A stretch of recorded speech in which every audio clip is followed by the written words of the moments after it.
오늘 예배를 시작하기 전에 우리 기쁜 소식 두 가지. 첫 번째는 우리 오랜만에 온 친구가 있습니다. 격하게 박수 한번 주세요. 우리 선생님들이랑 친구들이 엄청 기다렸어요. 우리 한나. 환영하고 또 우리 하선이 다리를 드디어 풀렀네요. 오, 축하합니다. 이제 활동을 마음대로 할 수 있겠네요. 선생님이 오늘 예배 시작하기 전에 두 가지만 좀 얘기하려고 그러는데, 우리 어른 예배 드릴 때 예배당에 변화된 게 지금 트리는 다 보였을 거고, 그 다음에 오른쪽에 보면 저기 대림절이라고 써 있잖아요. 저기 대림절이 뭔지 아는, 의미를 아는 친구가 있을까요? 항상 문제에 보면은 지문과 문제의 답이 있어요. 맞아요. 여기 대림이라는 게 한자어예요. 한자어. 그래서 조금 어려울 수도 있는데, 대가 기다린다는 의미예요. 그리고 이미 온다는 의미예요. 그래서 예수님이 오시는 거를 기다리는 절기다, 그런 뜻이에요.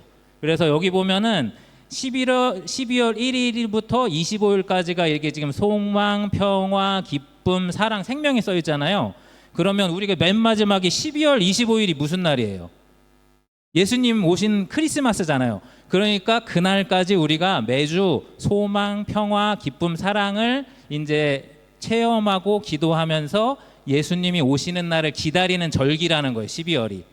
그래서 저거를 저렇게 만들어 놓은 거고, 우리가 그 의미를 알고 있으면 더 좋을 것 같아요.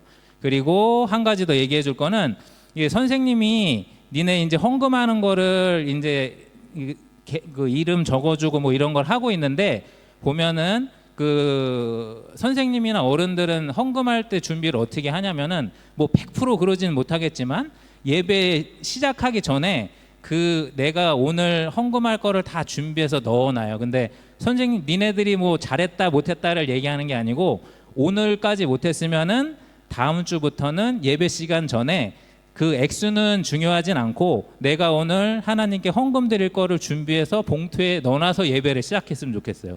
근데 보면 우리가 이제 헌금 시간 다 닥쳐서 막 이제 넣고 이러니까 그거는 조금 피했으면 좋겠고, 이제 왜 그렇게 하냐면은, 내가 예배 시간에 하나님께 내가 마음이 담긴 그런 예물을 드린다는 의미니까, 내가 막 주머니에서 내가 오늘 5천 원밖에 없네? 5천 원만 드릴 거예요. 아니, 10,000원만 드릴 거예요가 아니고, 액수는 중요하지 않아요. 근데 예배 전에 마음을 다해서 준비를 했으면 좋겠어요. 오늘도 그렇고, 오늘도 아직 준비를 못한 친구들은 예배 시간 중간이나 헌금 하기 전에 이제 준비를 해서 했으면 좋겠습니다. 알겠죠? 네, 이제 다 같이 사도신경 하면서 예배 시작하도록 하겠습니다. 나는 전능하신 아버지 하나님, 천지의 창조주를 믿습니다. 나는 그의 유일하신 아들 우리 주 예수 그리스도를 믿습니다.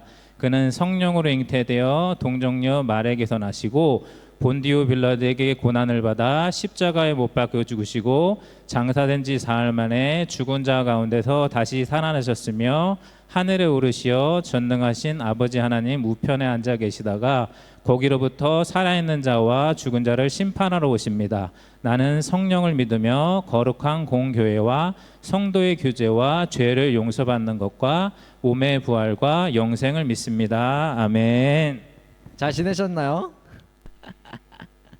네, 자, 오늘은 이제 두 곡을 준비했는데, 주를 찾는 모든 자들이랑 나의 모습, 나의 소유라는 찬양입니다. 개인적으로 제가 너무 좋아하는 찬양이기도 하고, 그리고 또 되게 가사가 좋은 의미가 담겨져 있어서 한번 골라봤는데요. 나의 모습, 나의 소유라는 곡은 잘 모르실 수도 있어요. 근데 오늘을 통해서 좀 더 새로운 곡을 알게 되고, 그리고 또 가사를 묵상하면서 좀 더 하나님이랑 친해지는 시간이 됐으면 좋겠습니다. 우리 박수 치면서 찬양하겠습니다.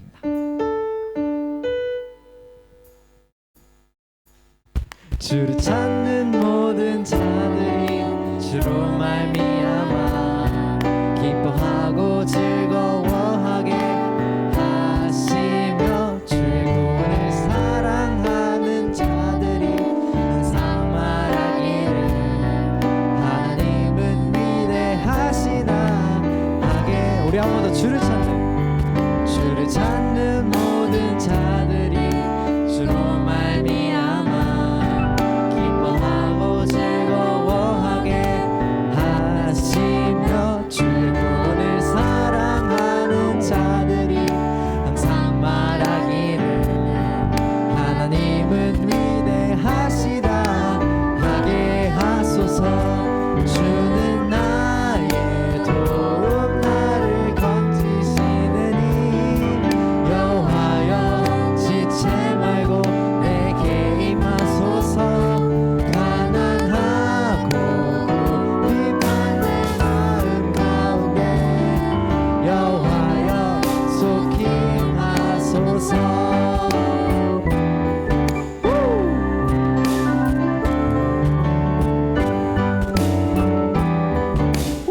우리 한 번 더 찬양했습니다. 주를 찾는 모든 자들이 주를 찾는 모든 자들이 주로 말미암아 기뻐하고 즐거워하게 하시며 주의 구원을 사랑하는 자들이 항상 말하기를 하나님은 위대하시다 하게. 주는 나의 도움 주는 나의 도움 나를 건지시느니 여호와여 지체 말고 내게 임하소서. 가난하고 비판의 마음 가운데 여호와여 속히 임하. 주는 나의 도움 주는 나의 도움 나를 건지시느니 여호와여 지체 말고 내게 임하소서. 가난하고 비판의 마음 가운데 여호와여 속히 임하소서. 아멘.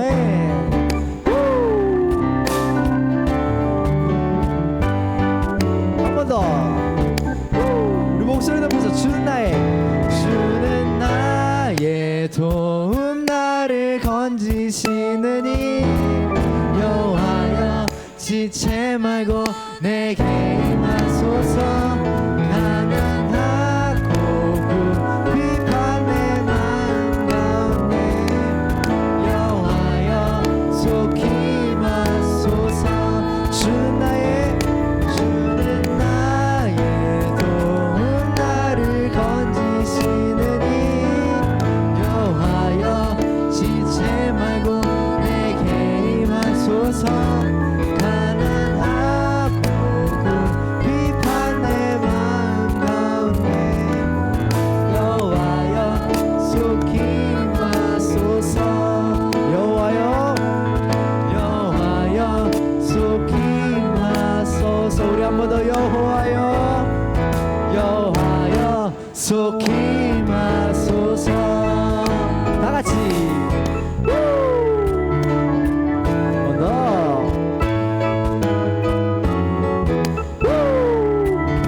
아멘. 우리 하나님께 영광의 박수 올려드립시다. 아멘.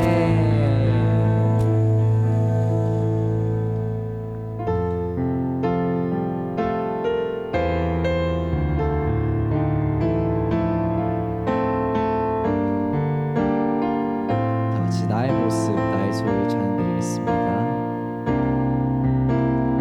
나의 모습 나의 소유 주님 앞에 모두 드립니다. 모든 아픔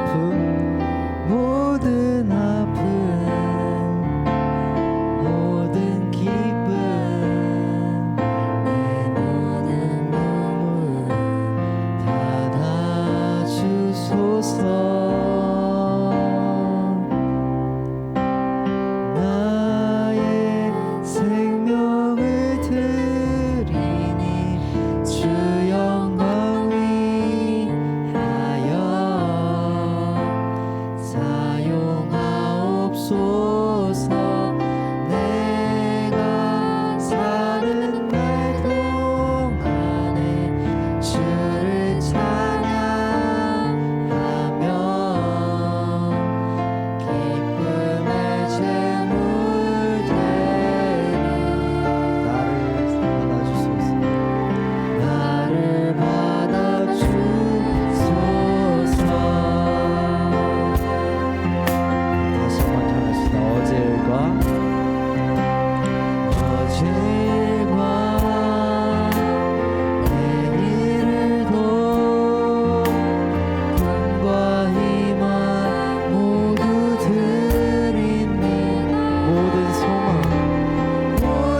소망 모든 계획 내 손과 마음 받아주소서. 나의 생명을 드리니 주 영광 위하여 사용하옵소서. 내가 사는 날 동안에 주를 찬양하며 기쁨의 죄물 대리 나를 받아주소서. 나를 받아주소서. 우리 한 번 더 나의 생명을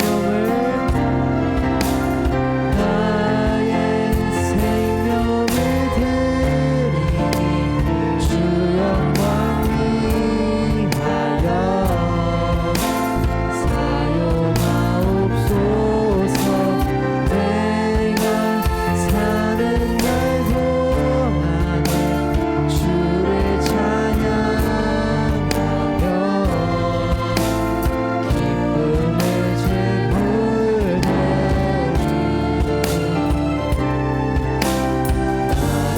우리 한 번 더 찬양합시다. 나의 생명을 드리니 나의 생명을 드리니 주 영광 위하여 사용하옵소서. 내가 사는 날 동안에 주를 찬양하며 기쁨의 죄물 나를 받아주소서. 나를 받아주소서. 나를 받아주소서. 아멘. 우리의 모든 소유, 우리의 모든 모습, 우리의 모든 것을 가져가시 합당하신 주님을 찬양합니다.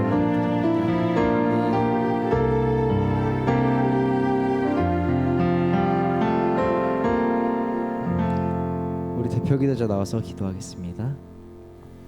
자, 기도하겠습니다. 하나님 아버지, 저희가 오늘 당신에게 예배드리기 위해 교회에 왔습니다. 이 자리에 있는 모든 친구들과 또 바빠서 오지 못한 친구들을 축복해 주세요. 또한 저희가 오늘 말씀을 통해 더욱더 깊은 신앙을 지닌 기독교인들이 될 수 있도록 도와주시고, 또 저희가 하나님의 말씀 안에서 은혜로운 삶을 살아가는 좋은 청년들이 될 수 있도록 도와주세요. 이를 우리 주 예수 그리스도의 이름으로 기도하옵나이다. 아멘. 우리 다 같이 준비하신 헌금 주의 말씀 앞에 서는 찬양과 함께 올려드립니다.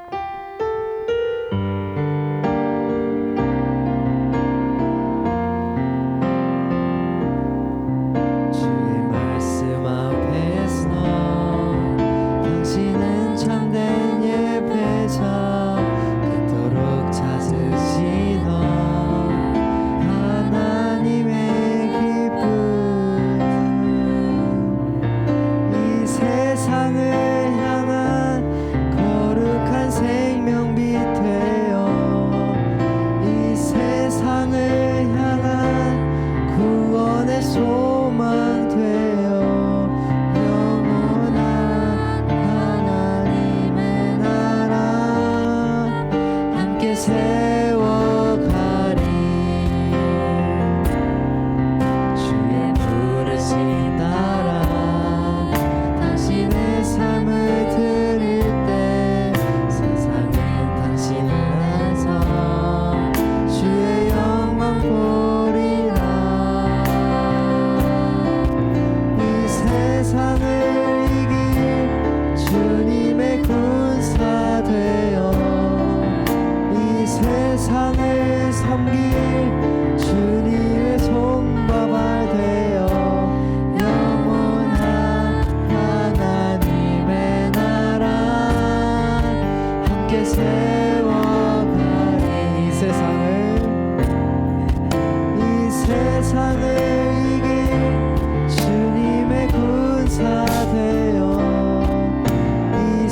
세상을 섬길 주님의 손과 발 되어 영원한 하나님의 나라 함께 세워가리. 아멘. 우리 준비하신 헌금을 위해 기도하겠습니다.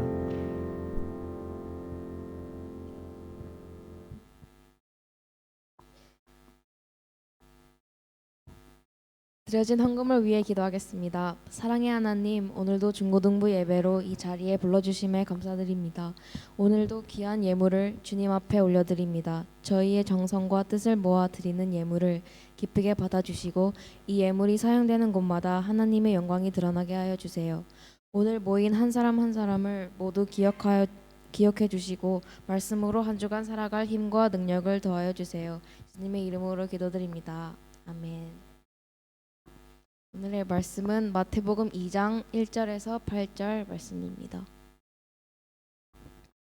헤롯 왕 때에 예수께서 유대 베들레헴에서 나심에 동방으로부터 박사들이 예루살렘에 이르러 말하되 유대인의 왕으로 나시니가 어디 계시냐? 우리가 동방에서 그의 별을 보고 그에게 경배하러 왔노라 하니 헤롯 왕은 온 예루살렘이 듣고 소동한지라.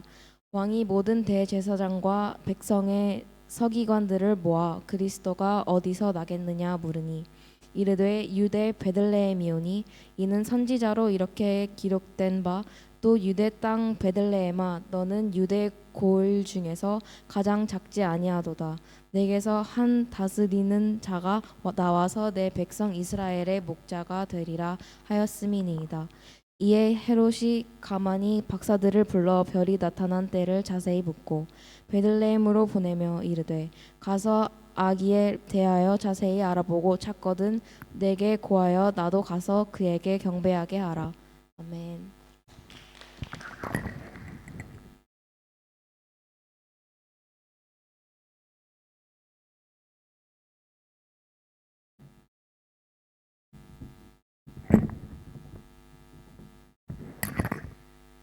할렐루야. 할렐루야. 우리 반가운 얼굴들, 또 보고 싶었던 얼굴들이 있습니다. 한 주간 잘 지내셨지요?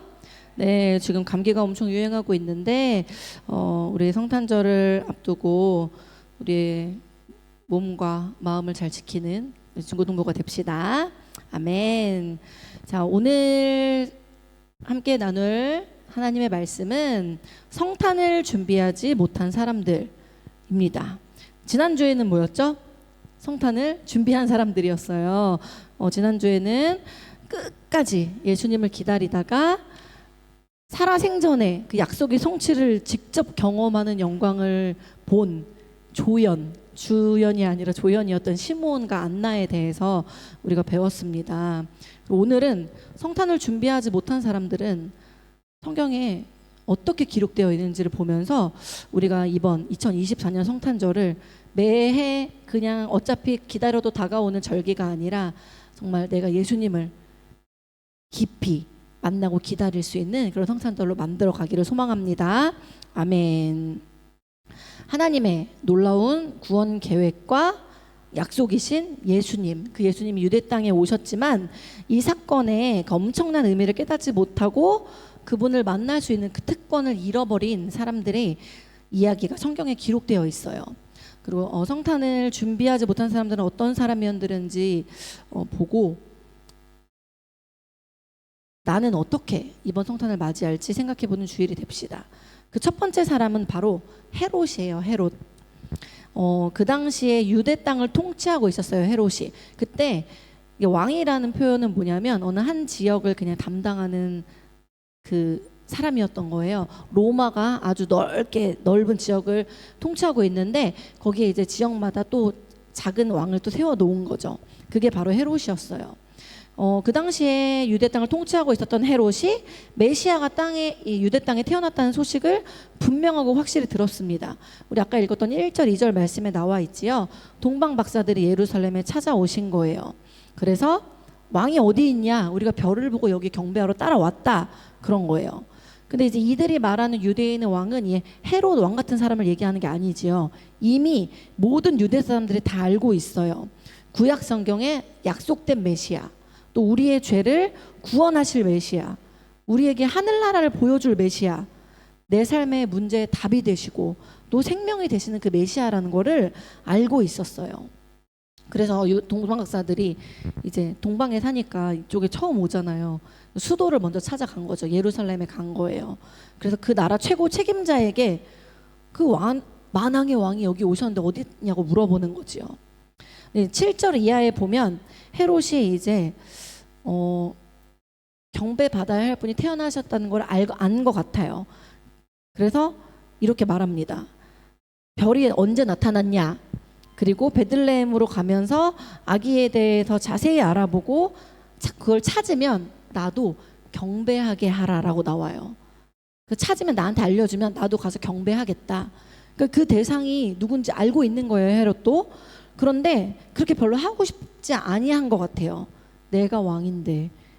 그런 불쾌하고 불안했던 마음이 있었던 것 같아요. 왜냐하면 그 뒤에 헤롯이 어떻게 행동했는지가 나와 있어요. 16절에 어떻게 하죠, 헤롯이? 이제 동방박사가 자기를 속였잖아요. 왠지 그 천사가 알려줘요. 헤롯한테 알려주지 말고 바로 돌아가라. 그래서 동방박사가 돌아가는 거를 헤롯이 알고 나중에 화가 나가지고 그 동방박사가 말해주는 그때부터 태어난 모든 아기들을 2살 이하의 아기들 다 죽이라고 하는 거지요. 헤롯이 2년 정도 기다린 것 같아요. 그러니까 2살 이하의 아기들 죽이라고 했겠지요. 너무 끔찍한 것 같아요. 자기가 이 왕좌를 빼앗기기 싫으니까 왕이 태어났다는 그거를 씨를 말려버리는 거잖아요. 너무 잔인한 사람 아닌가요? 우리가 연쇄살인마 한 5명만 죽여도 진짜 막 희대의 살인마라고 하는데 지금 2살 이하의 아기들을 그냥 강제로 다 왜 그랬을까요?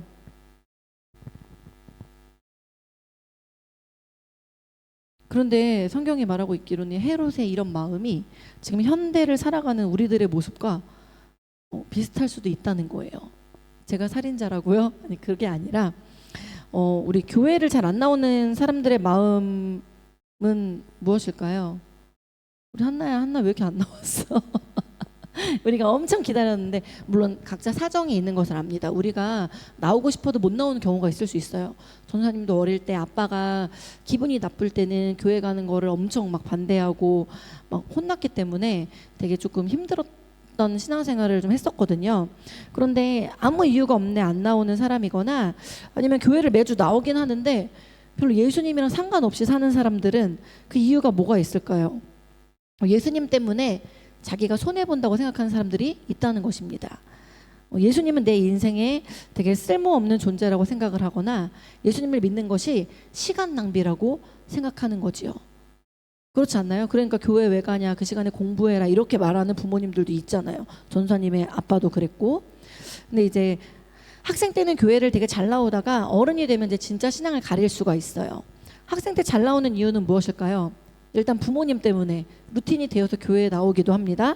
또 아니면 학원과 학교 가듯이 주일은 당연히 친구들 만나러 교회 가는 날이야 라면서 나오는 친구들도 꽤 많아요. 물론 우리 교회에는 다행히 없는 것 같은데 슬라탄 교회나 좀 사람들이 많이 모이는 데 가면 그런 일이 더 많은 것 같습니다.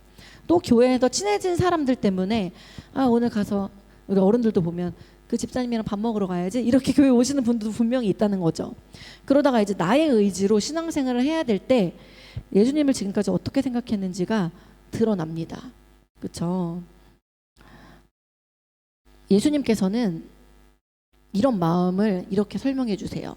예수님은 어떤 부자 청년이 찾아와요.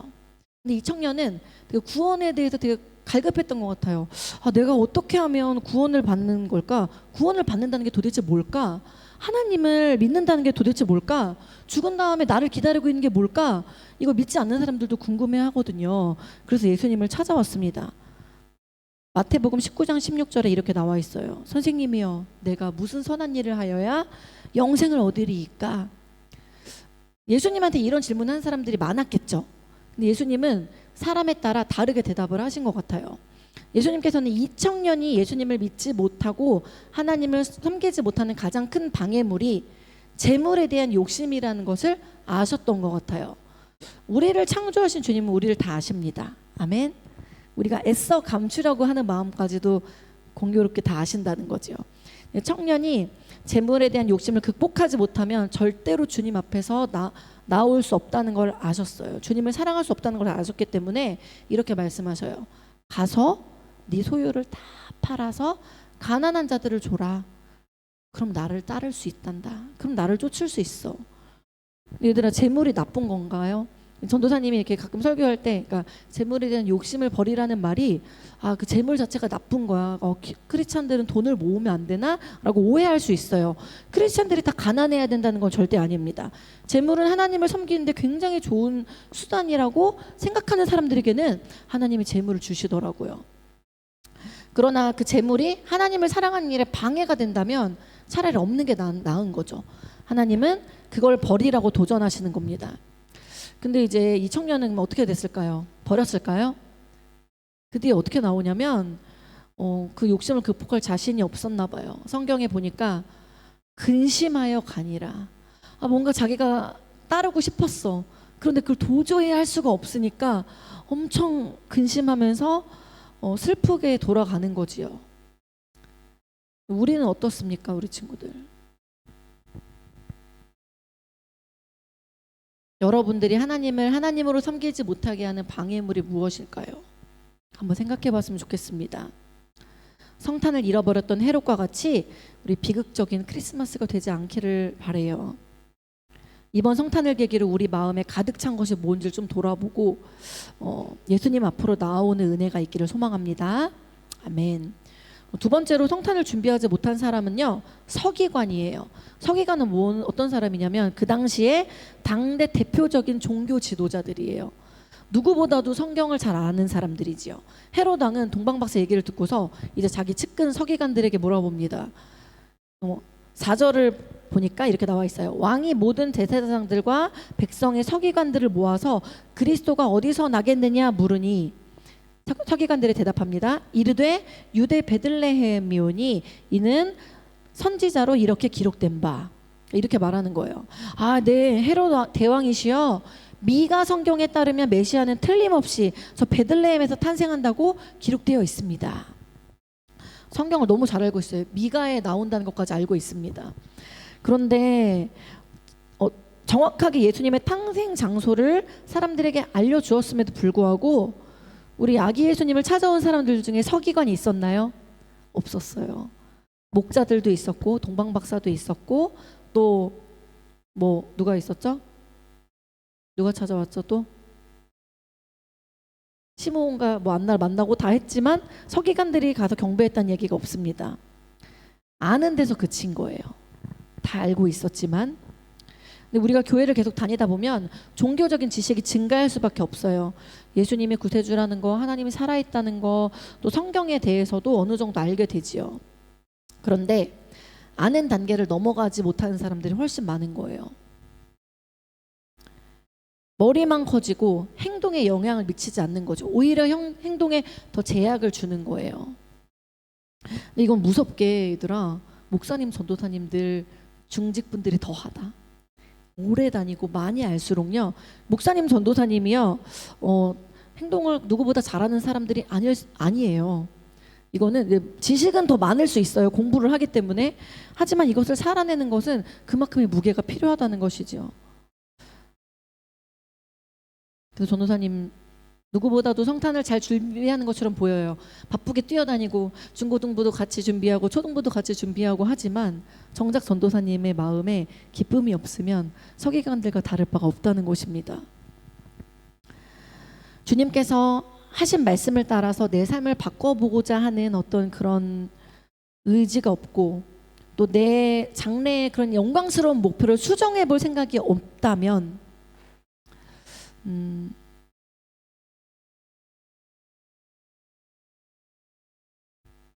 내 믿음이, 내 신앙이 하나님 앞에 올바르지도 않을 수 있다는 것이지요. 야고보서 2장 19절에 보면 예수님께서 이렇게 말씀하셔요. 네가 하나님은 한 분이신 줄을 믿느냐? 잘하는도다. 귀신들도 믿고 떠드느니라. 우리가 하나님의 한 분이라는 사실을 믿습니다라고 그렇게 말하는 사람들에게 성경이 그런 믿음은 귀신도 가지고 있다라고 말하고 있는 거예요.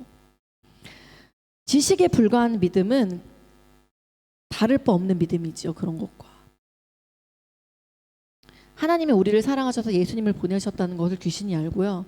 그리고 우리의 구원자라는 거를 또 인간의 죄를 담당하기 위해 십자가에 달려 돌아가셨다는 그 사실을 귀신도 안다는 거예요. 그런데 귀신들은 돌이켜서 하나님께 항복하나요? 그렇지 않고 계속 마귀의 수하 아래에 있지요. 신앙은 하나님 앞에 항복으로 시작합니다. 예배는 바로 항복인 거예요. 지금 우리 친구들 항복해서 이 자리에 나오신 줄 믿으시기 바랍니다. 아멘. 하나님은 우리의 창조주예요. 주님은 저희의 찬양과 영광과 존귀를 받으시기에 합당하십니다. 저는 죄인입니다. 이 고백을 진심으로 하는 게 바로 항복이에요. 아까 전도사님이 그 나의 모습 나의 소유 찬양을 하는데 나의 생명을 드리니 하는데 너무 울컥하고 부끄럽더라고요. 아, 내가 생명을 드리지 못하는 것 같은데, 왜냐하면 전도사님이 이렇게 삶을 돌아볼 때 가끔 이렇게 렉이 걸렸다는 생각이 들 때가 있거든요. 전도사님은 파워 J예요. 그래서 여행을 가도 계획을 시간대로 이렇게 짜가지고 그대로 움직여야 되는데, 만약에 A 코스에서 1시간 놀기로 했는데 좀 재밌잖아요. 그럼 더 놀아도 되는데, 아 주원아 이제 옷 털어, 다음 장소로 가자, 이렇게 해요. 그래서 주원이는 거기 되게 익숙해져 있어요. 근데 어느 날 전도사님이 한국 가서 이제 남동생이랑 같이 이렇게 어디 공원 같은 데 갔는데 전도사님 거기서 한 30분 정도 있다 가려고 그랬거든요. 그래서 30분 후에 막 주원이가 막 낙엽을 막 던지면서 놀고 있는데, 야 가자 그랬더니, 왜 재밌게 노는데 좀 더 놀지. 근데 그 말에 아 그런가? 맞아. 근데 시간이 있으니까 이런 생각이 들었어요. 얘들아, 그 MBTI가 절대적인 거 아닌 거 알죠? 전도사님이 그랬죠 그때. 뭐 E가 있는 사람들은 난 E야가 아니라 I도 길러야 하는 그런 것이고, 이게 성격에 대한 것이 이제 바뀔 수 있는 거고, 또 자기가 없는 부분을 훈련을 하는 거지, 이게 그거 그대로 계속 살고 고집하는 게 아니에요. 또 이렇게 P인 남자 어른들은 직장 생활을 하다 보면 J가 돼요. 왜냐하면 그런 걸 훈련하니까. 그리고 I인 분들이 직장 생활을 하다 보면 어쩔 수 없이 사회적으로 E가 되는 그런 모습들이 있다는 것이지요. 근데 이제 아주 계획을 철저하게 짜가지고 따는 걸 좋아하는데, 전사님 아기가 있고 또 거기에 제약이 있다 보니까 내가 계획한 걸 다 못하는 거야. 전사님 오늘 이것까지 다 일을 해내야 되는데 이걸 못하면 스트레스가 막 오고, 좀 더 하고 싶은데 이게 전사님 체력과 이제 머리가 따라주지 않으니까 가끔 이렇게 렉 걸리는 느낌이 드는 거지요. 그래서 그러면 어떻게 되냐면, 충분히 잘하고 있는데도 나를 좀 이렇게 나에게 실망하게 되고, 그 다음에 아, 이 시간도 없고 너무 할 게 많은데 이것밖에 못 해내는 내가 너무 지치게 됩니다. 그래서 가끔 이렇게 찬양할 때 부끄러워질 때가 있어요.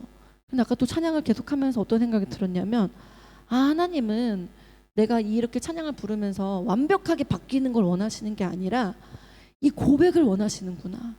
전사님 정말 그 찬양을 부르면서 나의 생명을 드리니 주 영광 위하여 사용하옵소서 하는데 생명도 못 드리고 주님 영광도 받으시나요? 저의 뭐 이런 모습을 통해서 이런 생각이 들 때, 또 나를 정죄하려는 마음이 들어올 때 하나님께서는 그 고백으로, 믿음의 고백으로 충분하다는 마음을 주신 거예요. 자,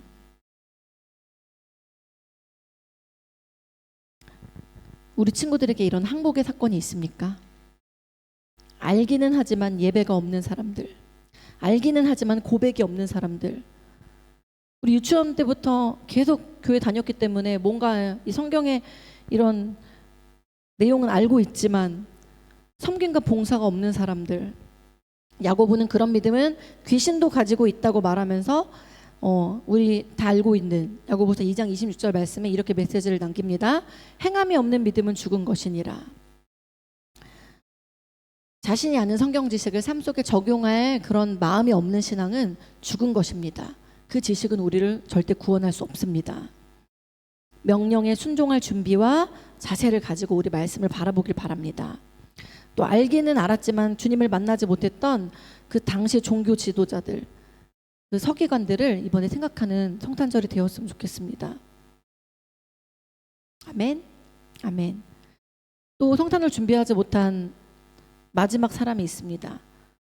그 사람 누구냐면요, 여관 주인이에요. 우리 누가복음 2장 7절에 보면 이 말씀이 있어요. 맏아들을 낳아 강보로 싸서 구유에 뉘었으니 이는 여관에 있을 곳이 없음이로라. 우리 이제 예수님 나올 때 베들레헴에 호적 등록하러 많은 사람들이 몰려와 있었어요. 여관방이 너무 꽉 차 있어서 우리 전능하신 하나님의 아들 예수님이 구유에 태어나시게 되었어요. 방이 없던 거지요. 근데 많은 손님을 맞이하고 있던 여관 주인이 누구보다도 예수님 가까이 있었어요. 요셉이 만삭인 마리아를 데리고 이보시오, 방을 좀 주시오, 이거 그냥 다 알고 있잖아요. 여관 주인이 이 딱한 임신한 마리아를 봤어요. 그런데 방이 없습니다. 주지 않습니다. 근데 이 권한 누구한테 있어요? 주인한테 있지요.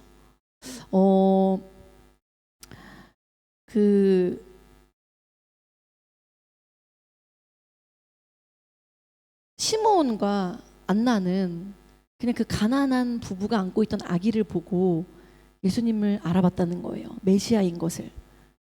그런데 이 여관 주인은 이 임신해 있는 이 메시아를 알아보지 못한 거지요. 만약에 알아봤더라면, 누군지 알았더라면 방이 없다고 말했을까요? 그렇지 않겠죠. 우리 예수님 어떤 부인이세요? 역사의 주인이세요. 예수님을 기준으로 BC와 AD를 나누잖아요. 우리 BC는 무슨 뜻이죠? Before Christ. AD는 뭔지 알아요, 우리 친구들? After 같은데 이거 희한하게 Before Christ는 영어로 쓰고요. AD는 라틴어예요.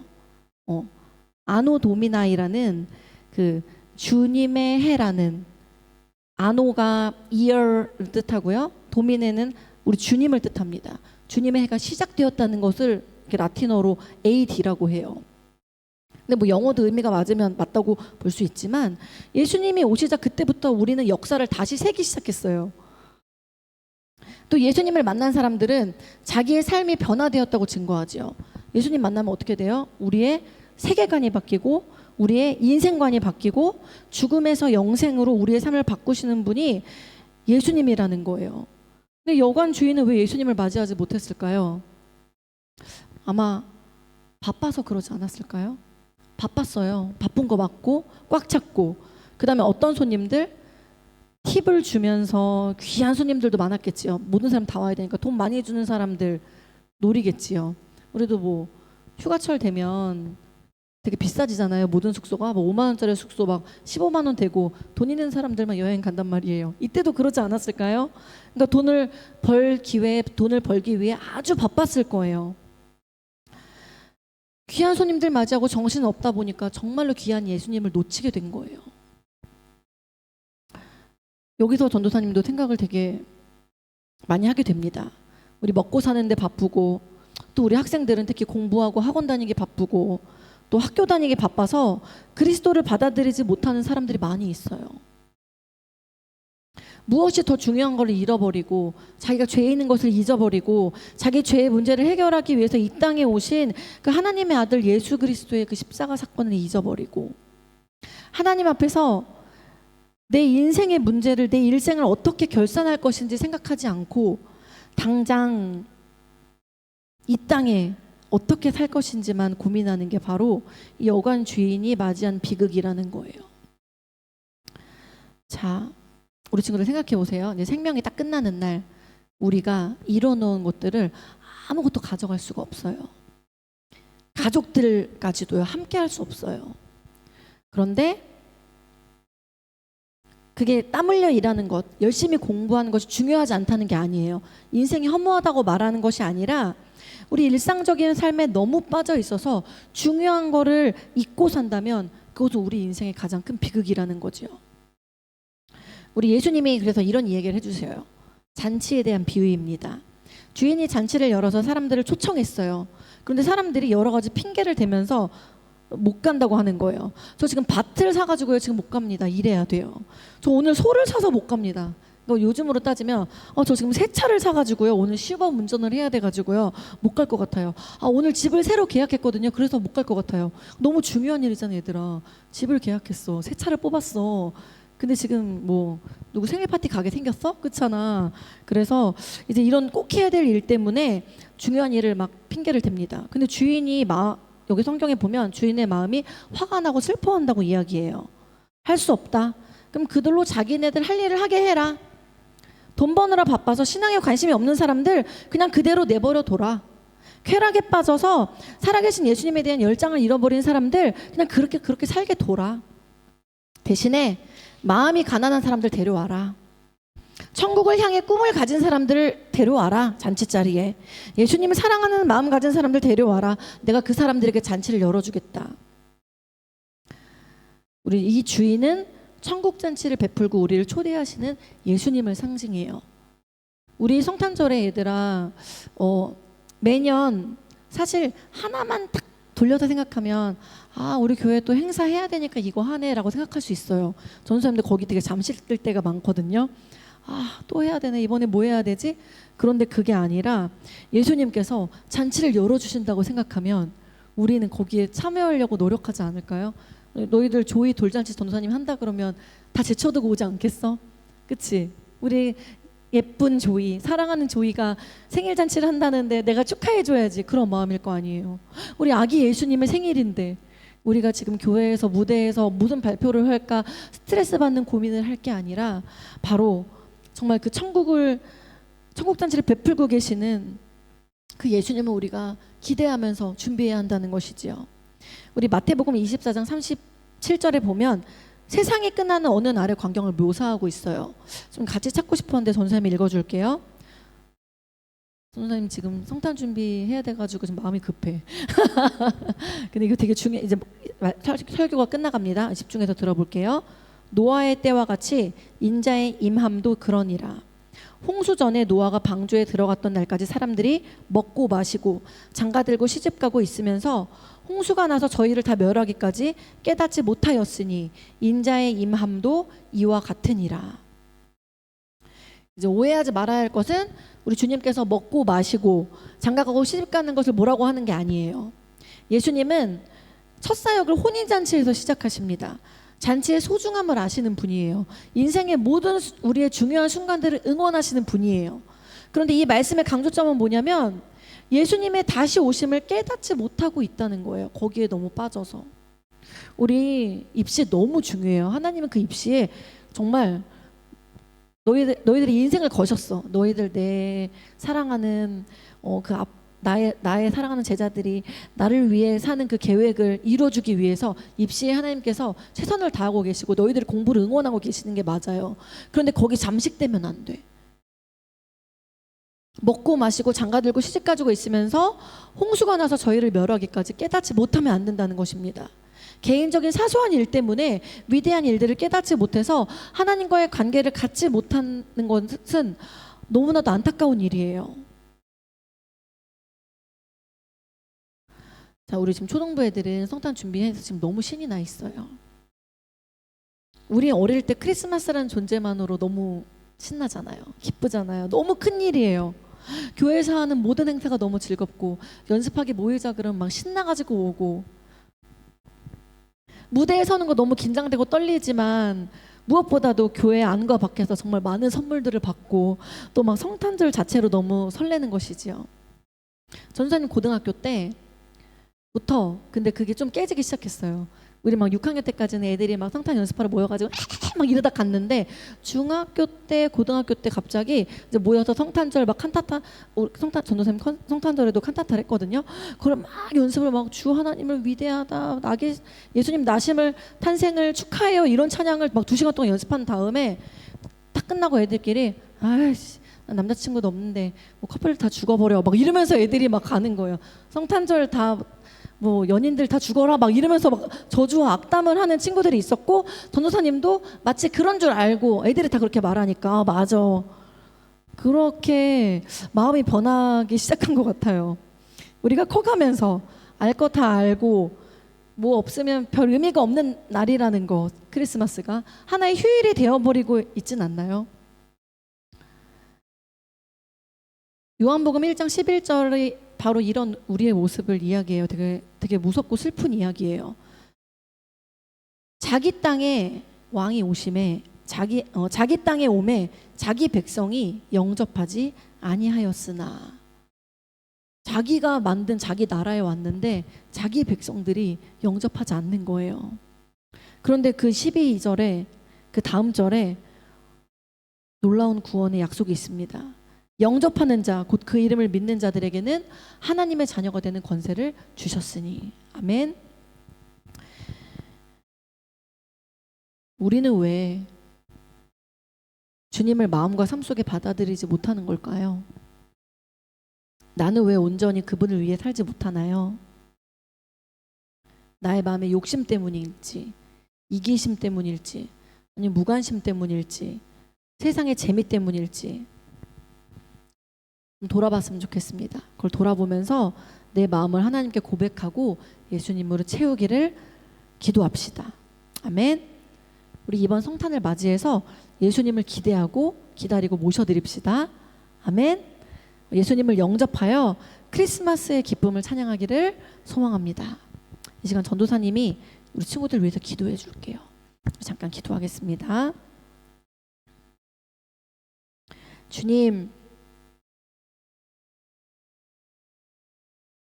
우리가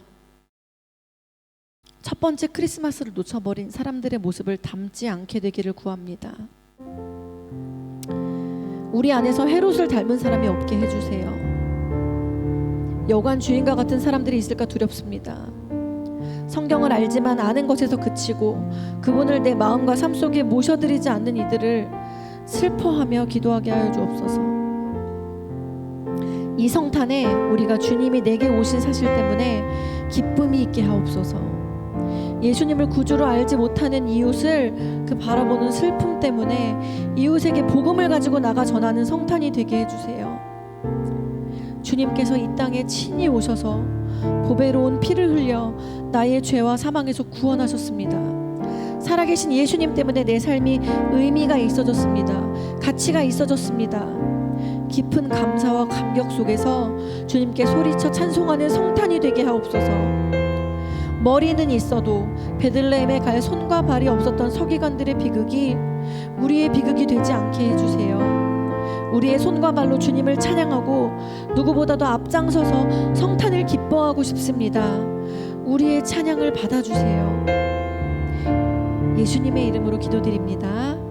아멘. 우리 주기도문으로 오늘 예배 마치겠습니다.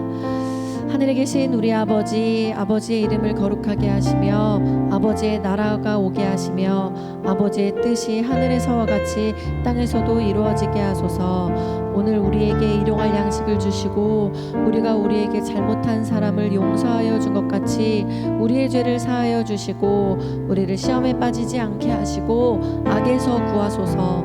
나라와 권능과 영광이 영원히 아버지의 것입니다. 아멘. 우리 하나님께 영광과 찬송의 박수 올려드립니다.